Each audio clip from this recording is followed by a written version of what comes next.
ನಿಮ್ಮೆಲ್ಲರ ಅಚ್ಚುಮೆಚ್ಚಿನ ಜನನಾಯಕರು ಕರ್ನಾಟಕ ರಾಜ್ಯದ ಉಪಮುಖ್ಯಮಂತ್ರಿಗಳು, ಬೆಂಗಳೂರು ನಗರ ಜಿಲ್ಲೆಯ ಉಸ್ತುವಾರಿ ಸಚಿವರಾದಂತಹ ಸನ್ಮಾನ್ಯ ಡಿ.ಕೆ. ಶಿವಕುಮಾರ್ ಅವರು ಬೆಂಗಳೂರಿನ ಉಸ್ತುವಾರಿ, ಬೆಂಗಳೂರಿಗೆ ಸಂಬಂಧಪಟ್ಟಂತ ಖಾತೆಯನ್ನು ವಹಿಸಿಕೊಂಡಾದ ಮೇಲೆ ಸುಮಾರು 8 ತಿಂಗಳಿಂದ ಸತತ ಪ್ರಯತ್ನದಿಂದ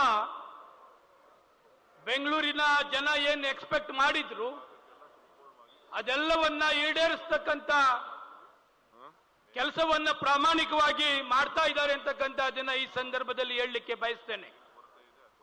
ಇವತ್ತು ಯಶವಂತಪುರ ಮತ್ತೆ ರಾಜರಾಜೇಶ್ವರಿ ನಗರ ಕ್ಷೇತ್ರದ ಕುಂದುಕೊರತೆಗಳನ್ನ ಹೇಳ್ತಕ್ಕಂಥ ಒಂದು ಸುವರ್ಣ ಅವಕಾಶವನ್ನ ಒದಗಿಸಿಕೊಟ್ಟಿದ್ದಾರೆ.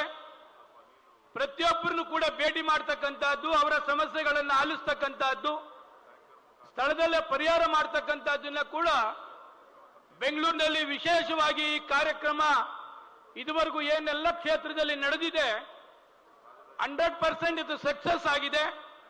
ಯಾರು ಮನವಿಯನ್ನ ಕೊಟ್ಟಿದ್ದಾರೆ ಆ ಮನವಿ ಕೆಲಸ ಆಗ್ತಾ ಇದೆ ಅಂತಕ್ಕಂಥದಕ್ಕೆ ನಮಗೆ ರಿಪ್ಲೈ ಕೂಡ ಬರ್ತಾ ಇದೆ ಅಂತಕ್ಕಂಥದ್ದನ್ನ ಕೂಡ ಎಲ್ಲ ವಿಧಾನಸಭಾ ಕ್ಷೇತ್ರದಲ್ಲಿ ಕೇಳಿ ಬಂದಂತಹದ್ದು. ಇವತ್ತು ಮೊನ್ನೆ ತಾನೇ ನಡೆದಂತಹ ಬಜೆಟ್ನಲ್ಲಿ ಸನ್ಮಾನ್ಯ ಮುಖ್ಯಮಂತ್ರಿಗಳಿಗೆ, ಸನ್ಮಾನ್ಯ ಉಪಮುಖ್ಯಮಂತ್ರಿಗಳಿಗೆ ನಾನು ಮನವಿಯನ್ನ ಮಾಡಿದ್ದೆ.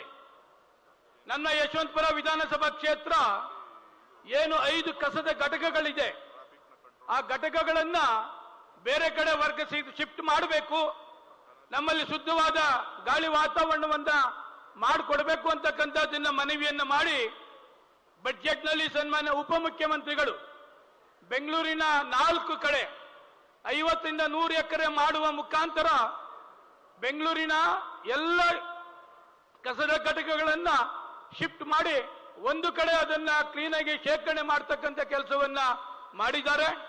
ಅದಕ್ಕೆ ನಾನು ಯಶವಂತಪುರ ಕ್ಷೇತ್ರದ ಜನತೆಯ ಪರವಾಗಿ ಉಪಮುಖ್ಯಮಂತ್ರಿಗಳಾದಂತಹ ಸನ್ಮಾನ್ಯ ಡಿ.ಕೆ. ಶಿವಕುಮಾರ್ ಅವರನ್ನ ತುಂಬ ಹೃದಯದಿಂದ ಅಭಿನಂದನೆಯನ್ನ ಹೇಳ್ತೇನೆ.